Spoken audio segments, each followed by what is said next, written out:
This one's gonna be wild. So it is a tormented patient and a shape-shifting bookworm want to be saved by a discovery, but they will have to make a promise they know they cannot keep. It's mainly the characters that I'm most interested in. The fucking tormented patient and the shape-shifting bookworm. I'm looking forward to it. In fact, any one of these character roles would go well with tormented. Nice. So let's write it.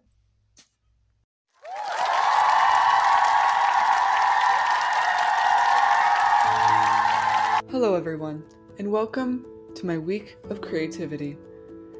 With yours truly, Porscha Aubrey from Creative Writing Club. And today's short story is called Scarlet Azure. So I hope you'll enjoy.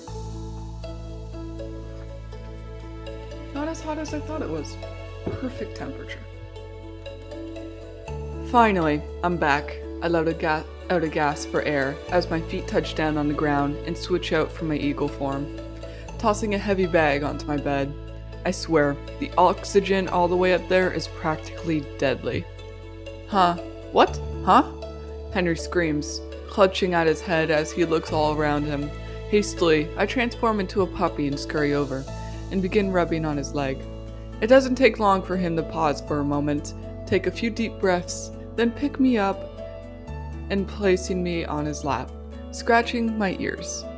I'm so sorry, it's just that they came by again today. Hopping off of him, I transform back into my human form and take a seat next to him on his bed, making sure to not touch him and instead just silently sit with him. Our beds are on opposite sides of this concrete building, the only window being blocked by metal bars, spaced out enough so only I can get in and out. The only light there is comes in through the small, unbreakable window in our steel door. Our beds, depressing as they are quite possibly the most comfortable things in this entire facility. Granted, they're just rusted metal frames, and a thin mattress with no covers, but that doesn't change that it's better than sleeping on the ground. Henry mumbles, his heart rate finally low enough for him to not scream. They strap me to the chair again. I clench my fists. The chair. That fucking chair. They wouldn't stop screaming at me, calling me a disappointment, and that I should be like you, that I might as well die. It's not fair at all. I'm not like this because of them. Maybe I should.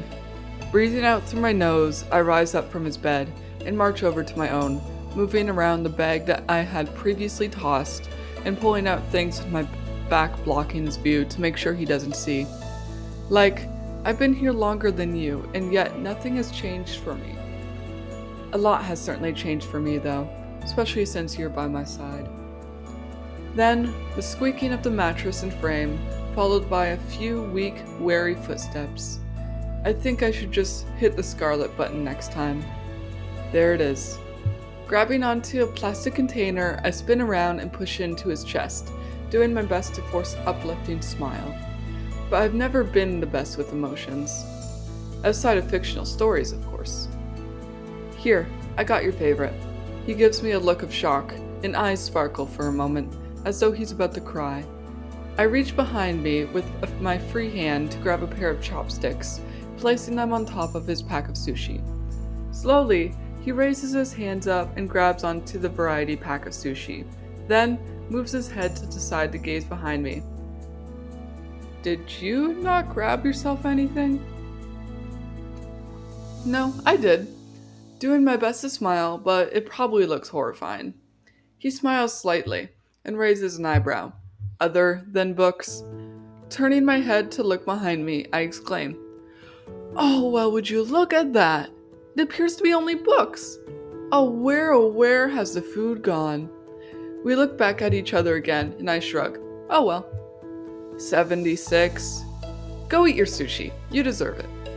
I wave him off and take a seat on my bed, fishing through my newest weekly book haul. I don't have the heart to tell him why. Why, I don't know. Can't eat anymore. And I have no intention of ever telling him.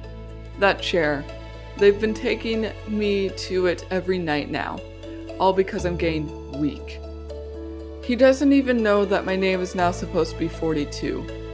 It doesn't feel right keeping this sort of information from him, but I've no other choice.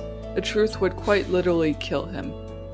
And he still has so much more to live for. If he'd just do something he used to love. If he'd just press the Azure button. Hey, 76. There's something I've been meaning. He pauses for a moment, choking back tears as he cries into his tray of sushi. Meaning to ask you for a while now. Emotions. They're so strange. What is it? Why don't you try to help us break free with your shape-shifting? I've tried. So many times.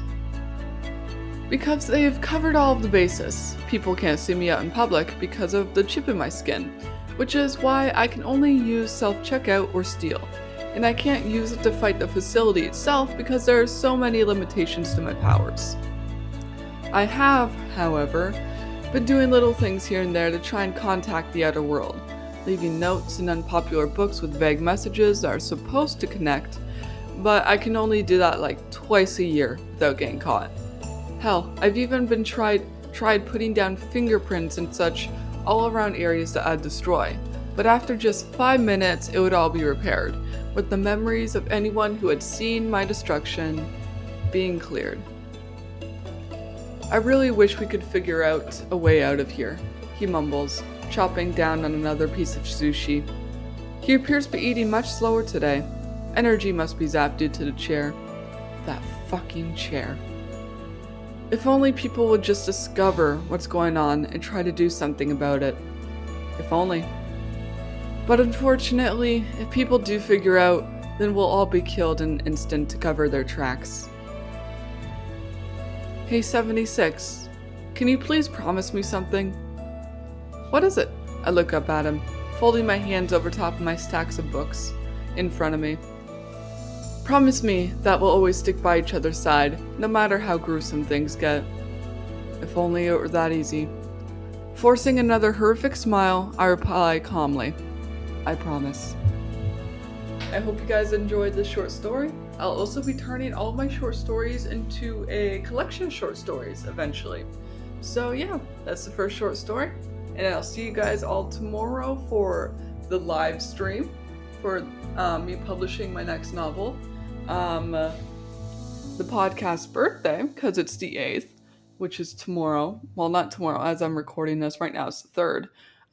But tomorrow when this is released, it's gonna be the podcast birthday. So it's gonna be the longest short story. I believe there's a third thing.